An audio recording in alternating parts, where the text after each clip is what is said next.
Welcome, folks, back to Cosmic Brilliance. Today, I'm presenting a different type of performance by Adam Apollo, titled The History of the Original Noble Dragons. This will be a 30-minute creative rendition of the time when we were side by side with noble dragons. So grab your friends and your kids who generally love dragons and sit down and watch this for 30 minutes. As a researcher of galactic species in history, I often find myself dreaming and watching certain scenes in schmaltzy movies like Dragonheart, and my eyes would fill with tears as if some deep memory of dragon companionship was recalling. Perhaps some of you have been through the same experience. So to set the mood before the presentation starts, I wish to share with you a short paragraph that I found in a previous guest, Ileana, the Star Traveler, who also goes by El Ka, in her most recent book called Dragon History, The Hidden Truth About Exotic Dragon Types. And the paragraph that I will begin with is called Once Upon a Time, and it's credited to Andrea Baginski. Here we go. Quote, in the very early incarnations of our soul, during the days of magic, when we were not as restricted in our biology as we are today, we all had dragon companions. These were the wise ones that were more than our guides. They were the ones that taught us much of what we know and knew about magic. Merlin was one who had remembered his dragon companion and would call on him again and again. And Merlin was still able to visit the dragon dimension. In the early days of our incarnations, the dragon companions were in our dimension and moved interdimensionally in and out. When Atlantis was about to fall at its final epoch, it was the dragons who were able to rescue their specific Atlantean human companions and take them to other lands where the Atlantean humans could at least continue to live rather than die in the cataclysm. The people of these other lands ended up very different than the Atlanteans. They were much more barbaric and didn't understand the advanced ways of life of these Atlanteans. It was during this time, the time of much destruction, that the dragons sadly moved back into their dimension and were no longer accessible to the humans. There they were to stay until the prophesied time when humankind would once again raise its vibrations and begin to slowly remember the noble dragons that were companions and call on them to return to aid them in their journey of soul evolution. Folks, the time is now and has arrived for this. Many people are beginning to awaken and remember the noble dragons. The veil into the dragon dimension is thinning enough for some humans to even begin to see their own dragon companions. If you care to, excuse me, and of course using discernment, you can call and ask your true noble dragon companion and friend to come and look for the signs that he or she has arrived. Welcome them and ask his or her name if you do not remember. You will be surprised at the variety of dragon colors. The colors represent generally the order they belong to. For instance, generally speaking, the brown dragons are usually of the healing order. The white and golden dragons are usually the royal dragons. So listen for them and call them to you if you wish. For many of the ancient noble dragons have deep wisdom and knowledge to share once again. This book by El Ka goes into detail about the many species, the meaning of their colors, their skill sets, and dragon attitudes.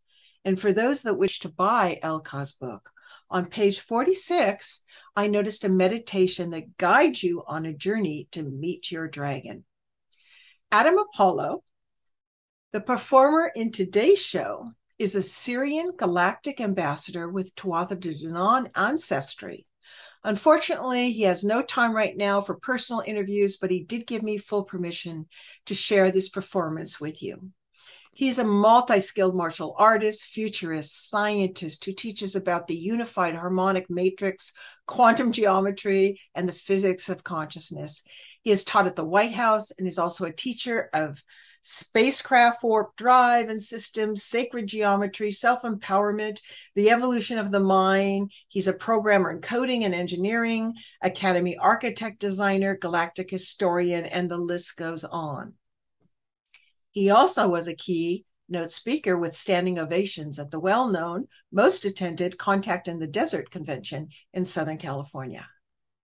So now we will begin. Grab your kids and family and friends, put your feet up, and I hope you enjoy this 30-minute performance as much as I do.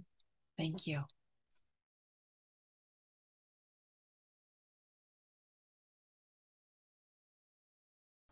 A long time ago, in a galaxy far, far away, but not too far, there is a planet full of dragons. Beings of light and fire. Beings of all the colors of the gems, of all the shades of the rainbow, of all the rock and the stone and the cloud and the stream. Dragons of every element, dancing, playing, moving, growing, living. I remember the beginning. A splintering crack of light shattering through the field of the void, opening to the brilliance of sunlight pouring upon my face, and seeing two great heads looking down at me. I climbed forth out of the shell and found myself alive, embodied, fleshy, able to grip the ground, flutter my wings and feel the drift of the wind. I grew, got bigger. I ate things. I could smell the flow of the rain coming. I could feel the currents of the wind so gently that when I spread my wings and flapped and caught the air, I could ride it, I could surf it, I could glide and move and feel the elements roaring through my body. I could feel the fire in my heart, the liquid of my silver scales reflecting the sun. And I love to play. I love to dance. I love to sing with the fire within my belly. Time passed, and I would teach of the feelings, of the weaves, of the flows, of the elements, the cascades from the heavenly realms that I had emerged from. The expressions of the source of all that we are moving through me, embodied. And then, one day, thunder struck. And there was a great roar among the peoples. The dragons were coming together in a conclave. All of the dragons gathered in this massive valley. Thousands of dragons from all over this world and others. They came together to connect, to talk, and to hear the grievances of some ancient dragon lords. One dragon in particular, a great red, scales like ruby catching on fire. Doom, doom, doom, doom. He thundered forth, and he roared with rage. And he said, "My brothers, my sisters, we have been wronged My very blood has been taken from this world. It has been carried across the great seas of the ether between stars. And it is now in another sea of stars far away. I can feel my grandchildren being born in another world. I can feel their spirits crying out, "Where is my family? Where is my home?" Our lifeblood, our flow, our ancestral gift has been stolen. And we must go reclaim it. We cannot travel this great distance between galaxies in these bodies. So we must drop them and go.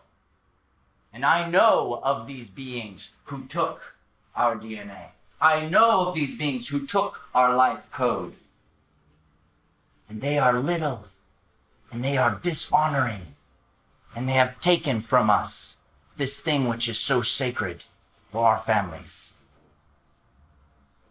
They are fleshy little beings with 5 fingers and 5 toes. Their skin is soft and crushes easily behind your claws. I will go and I will crush them. I will destroy them. I will make them pay and teach their spirits the way of honor that you cannot take.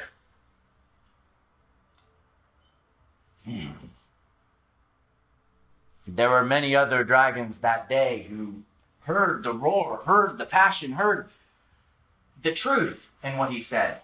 And they were so mad. And they would come forward, and some of them said, Our bloods are stolen too. We know it. We can feel it. We had a grandson who was supposed to be born. He's gone now. He's not here. And so some of the dragons decided right then and there they were going to rip their bodies apart and travel as souls to this other sea of stars far away. Some of us feared for the safety of the beings in this other place.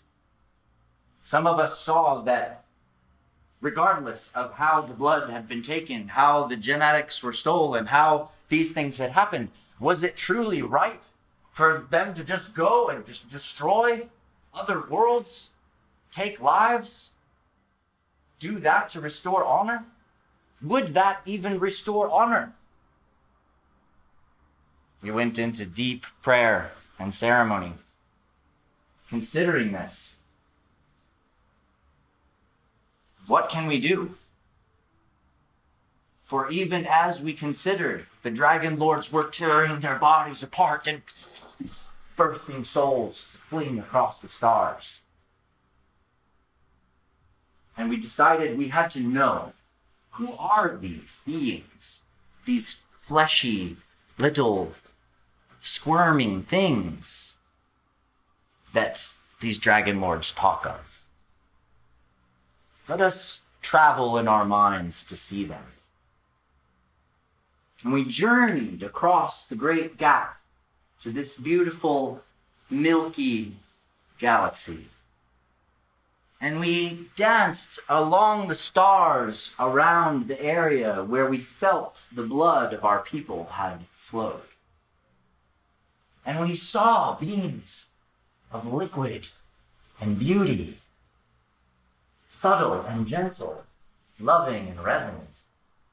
We saw beings dancing amidst the trees, skipping, singing songs, catching the rays of sunlight and transforming them into things.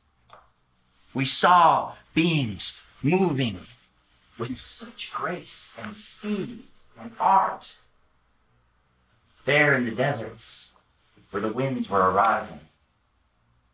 We saw beings of stone, beings who had created caverns, ancient caverns, holding the lineage and the knowledge of their people, and knew that those people had been the ones that took the blood, and they were keeping track of it.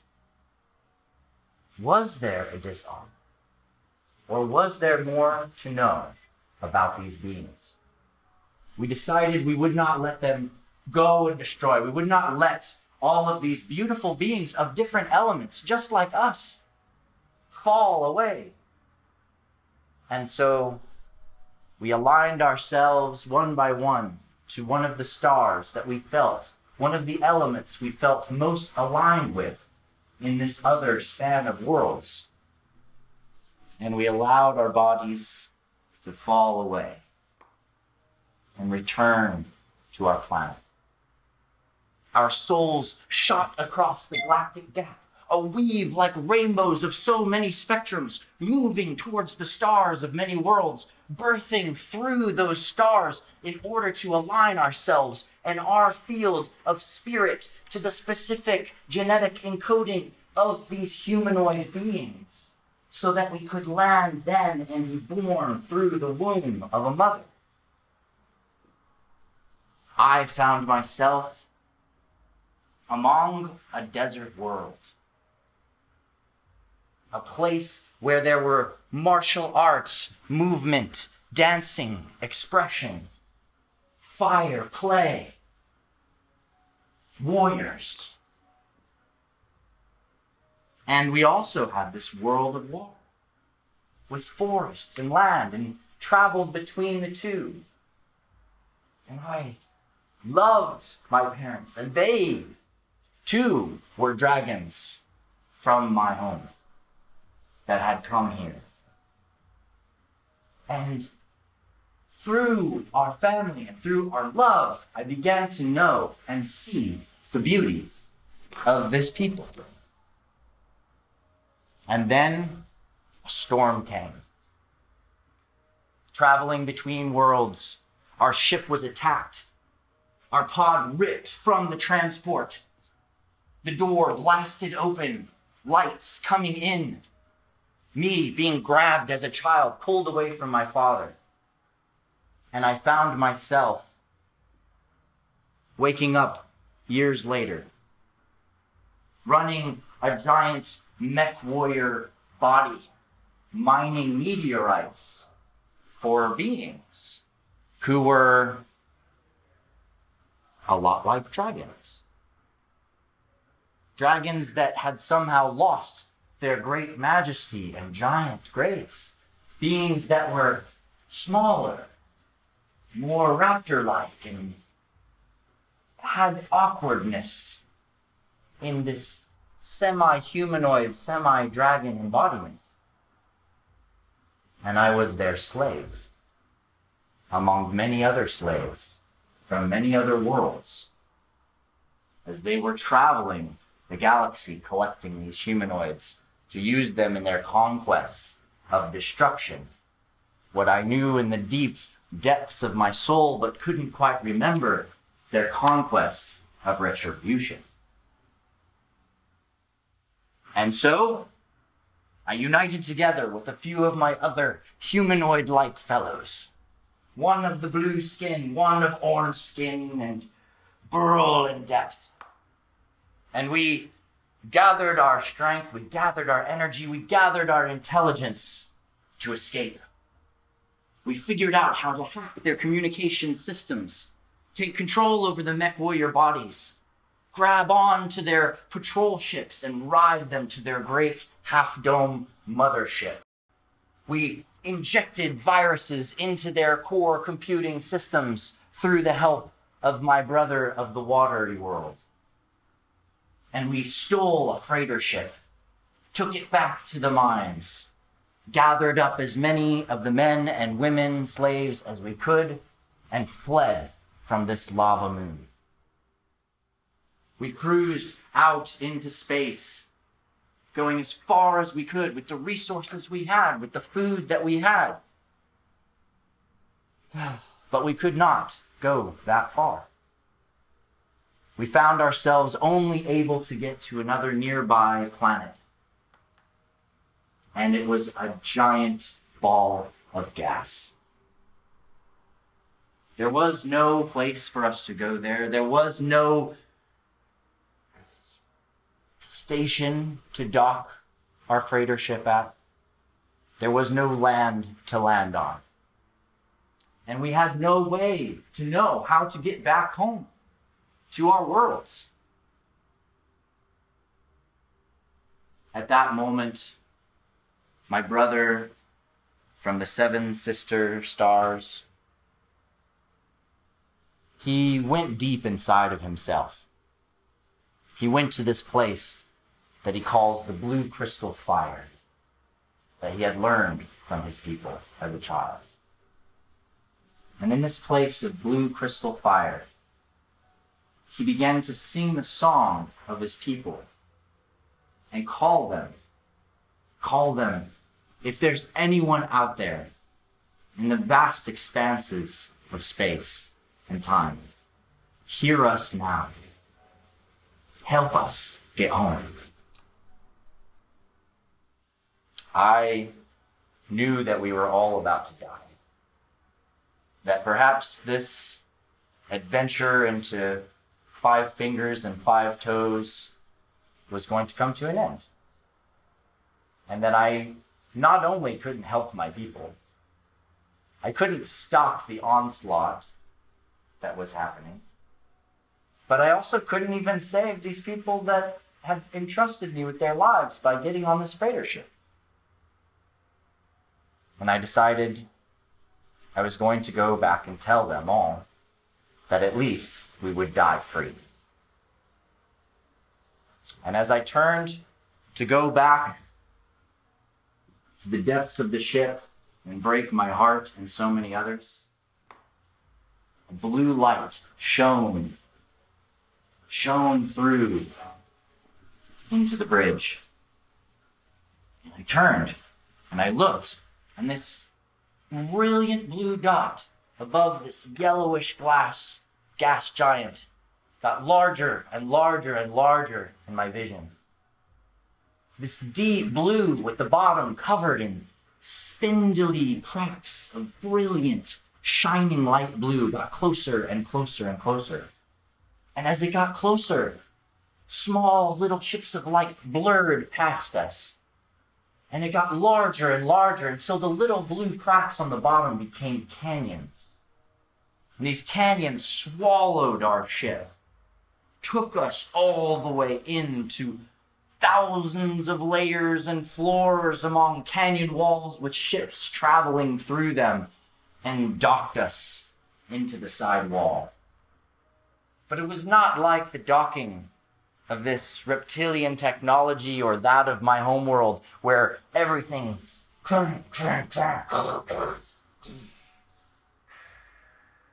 No, it was a docking like a hand reaching out softly, or the mouth of a dolphin hissing. And our ship was sucked against the side wall.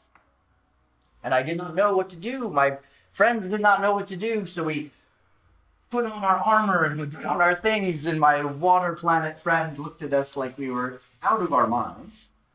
And we rolled forth from this ship to go on to this larger mother planet ship thing, and came into this giant hall where the floors were beautiful lattices of sacred geometry, brilliant red strawberry with golden lacing, and beings of different colors standing on this beautiful balcony overlooking the space.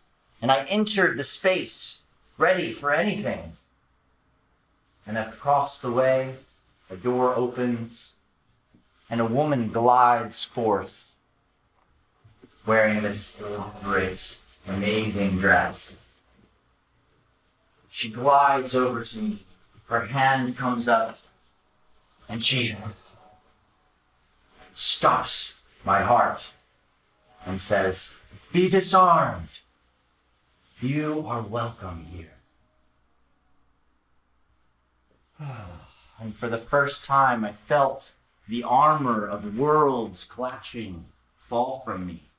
I felt the anger and the rage, the pain of the loss of my people, the traveling of the dragons, the loss of my homeworld, the enslavement on a lava moon, the pain of these beings destroying other worlds to try to restore some sense of honor. I felt all of that fall from me to the ground. And I remembered who I was.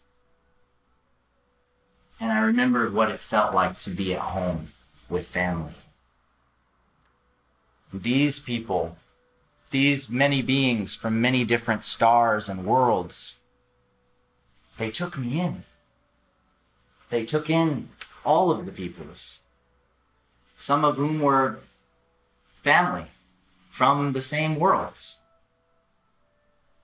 and nurtured us back to health, gave us strength again, helped us to accept the pain and to accept the anger and the rage before they would tell us how our worlds were doing. How are our homelands? And finally, when we were clear enough, prepared enough, aligned enough with the core of our being, back engaged, soul star, first and foremost, they told me that the water world, where so many of my people had come from, was all but destroyed.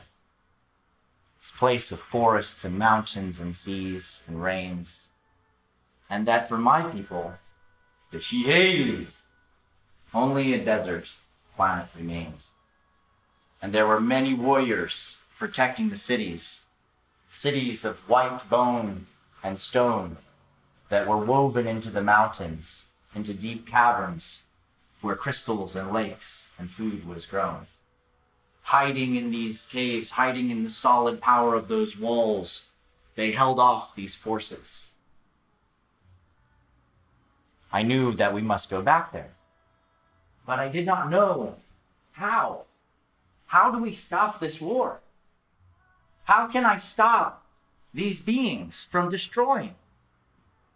How can I stop these dragon lords from continuing their conquest across the galaxy, destroying worlds? And I thought, what if they just don't remember? What if, like me, they forgot who they are? What if I could help them by reminding them of their origins? And so I went to this technologist of the Galactic Council, and I said to him, do you have a way for us to change our bodies, to look different? And he said, actually, I do. I have a very special piece of technology I've been working on for some time. It actually allows the matter around your body to compress into a new form, to bloom and blend, weaving the elements and the materials so that you have a physical body extension projection. Your original body will remain inside the larger physical projection, but you must feed that larger physical body, which is mass and material, in the way that it needs to be fed. And you will have to live inside of that until you remove it. And when you remove it, it may be difficult to reintegrate again for some time. And I said, okay, well, I want them to look like this. And I showed him the dragons of my world in the Andromedan space. And I said, can you give us enough of these that we can go in and go to war? Yes, I can make enough. We flew into the planet, aligned, synchronized, coming in from different areas to different cities. In the ship I was in, I stood among 4 others only in this large hangar. The ship came down. You could see in the monitor the landing coming in. There's sea of black reptilian armies crashing against the white walls of a beautiful city.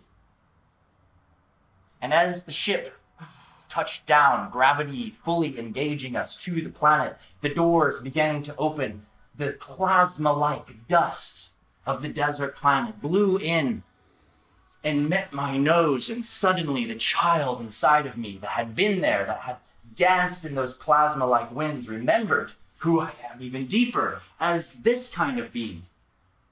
And I clicked the button upon my belt buckle, and suddenly my body morphs out of my neck, extends, my tail comes out, my wings sprout and bloom, my arms become muscular. And I was a great silver dragon. Looking to my sides, I see green emerald beauty, and red epic, and blue beautiful dragon, and golden dragon. And the door opens all the way, and we roar forth, running across the desert grounds towards the sea of black soldiers, and roar at them. And they hold their guns and cowering back, looking towards the largest of them, the larger hybrid lords, and they looked at the others, and they looked at us, and they put down their guns, and they got down on their knees, and they bowed down to us.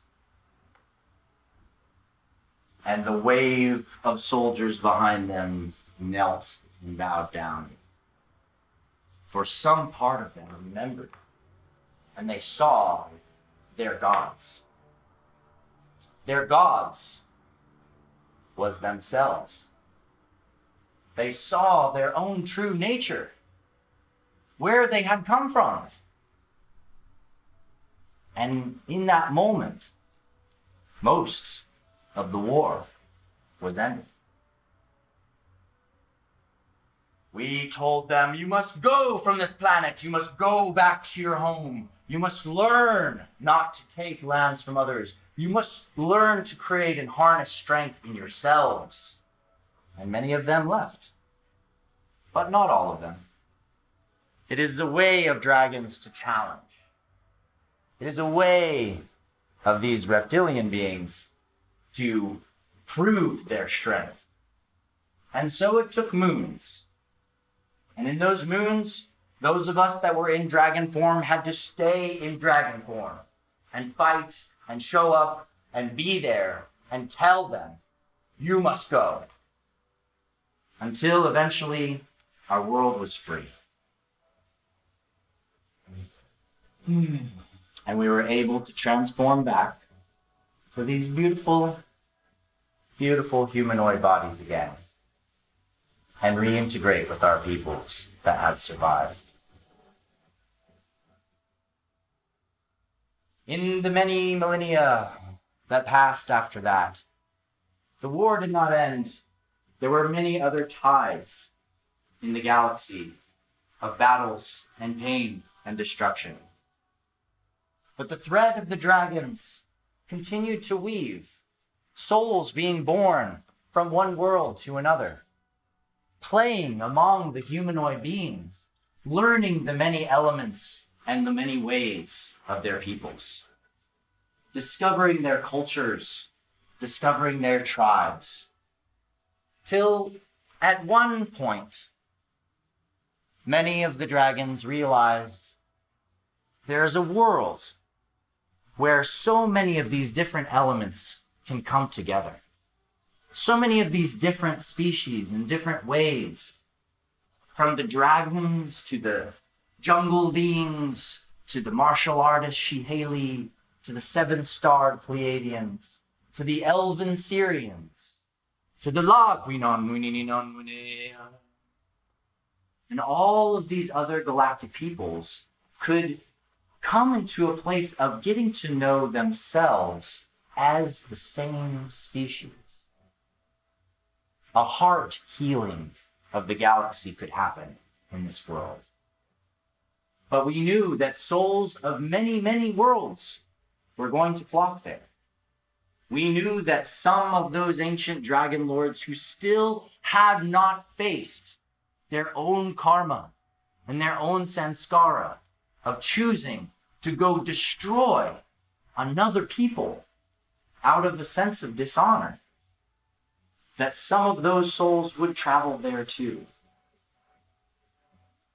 And so, as guardians we came, as teachers we came, as light workers we came, as Sirians, as Pleiadians, as Arcturians, as Yahonians, as Shiheli, as Laquinonwininawnwine, as Nagura, as many, many other kinds of beings and species from across the galaxy, we came to the seed that was Gaia. And we found ourselves embodied in this home, united as one people, one species, with all of our differences, all of our vast genetic hybrid shifts.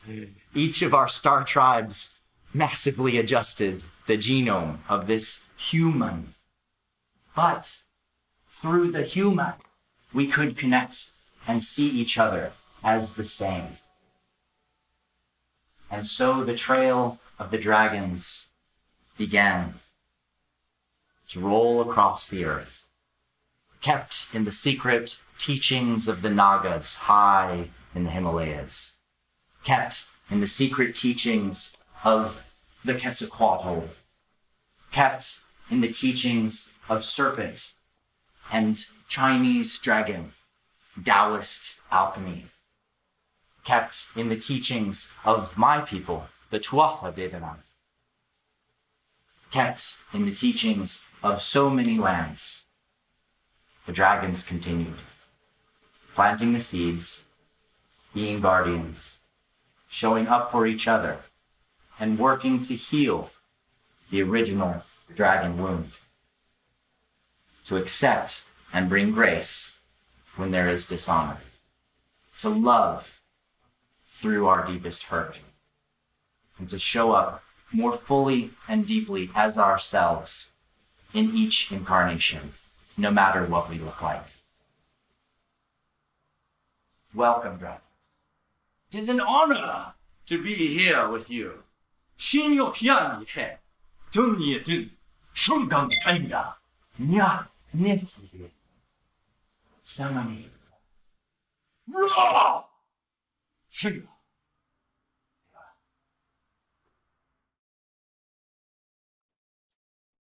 Well, I hope you, your family, and kids enjoyed this light and historical story of the ancient noble dragons. Elena Denon just presented a video a few weeks back with her experience with contacting an ancient golden dragon underneath a church in the area of Ireland she lives in that directs the ley lines and sacred paths in the earth. So make sure and check that out.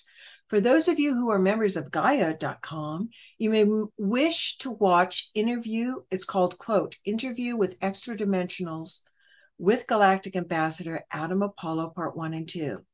They are two of the most riveting, eloquent, and sincere stories of his awakening and experiences, starting when he was 15 years old, that I've ever heard. And I will have his contact information right now on the show.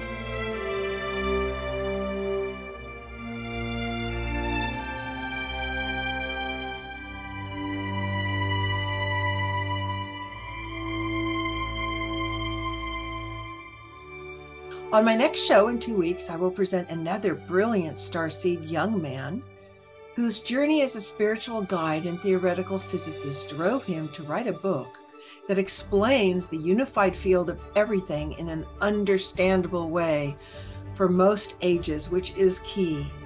I am presenting right now younger guests to help inspire the awakening of you and your teenagers and young adults that you know are still living at home in their 20s and 30s, to help them remember why they are here, who they really are, and to never give up, keep forging ahead.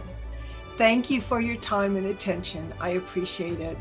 Until next time, my friends, onwards and upwards.